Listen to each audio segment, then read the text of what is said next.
13 investigation next. Fox 13 News is brought to you in part by Hyundai's Perfect.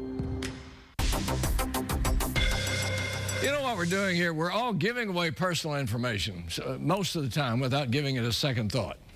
There's a real danger here, and, well, as he continues his look at your privacy, our investigative reporter Doug Smith is going to show you right now how the lines between private information and the public records have become very blurry.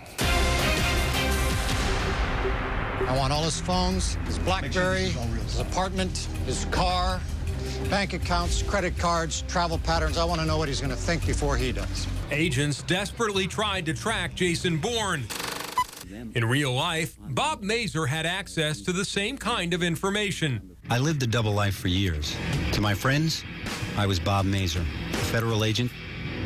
To the underworld that dealt with me undercover, I was Bob Musello, a player. And this Tampa agent infiltrated the Colombian drug cartel, moved briefcases stuffed with money all over the world, all to expose and bring down a massive money laundering operation.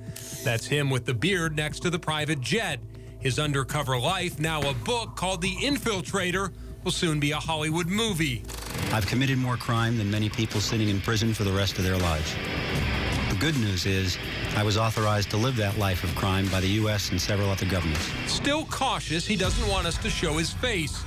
Mazur now operates a Tampa-based investigative agency with a dozen former federal agents. Oh, there's a tremendous amount of public information that's available, and we exploited that when I was a law enforcement officer as well. How much easier is it today than it was 5 or 10 years ago? Well, it gets easier every day because information selling is a big business. Mazur says there are plenty of websites you can sign up for and legally get all kinds of information on any person. In a typical profile, which maybe will cost us $5 or $6 to be able to pull together, if you've had property transactions, I'm going to pretty much know most of them. One of the fundamental things that are provided by databases is an address history for you. And that'll be a pretty good fundamental search protocol to start with. What else in Florida is going to tell you information about somebody that would compromise their privacy? Well, certainly the vehicle identification. And anytime you're involved in a crash. Now we're going to be able to identify who you might have been with on a given time and occasion, what car you were driving at that time. That information is available as well. And they all become puzzle pieces when you're trying to put something together, right? Yes. If the crash turns into a crime, there's no hiding anything, especially in Florida. They have information concerning you, and I make a written request to them under the statute, Chapter 119, the Florida statute. I can get that information from them as long as it's not an active criminal case or a particular type of a sex crime-related case.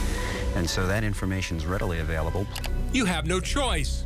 But for this, you do. Social media is information-rich resource.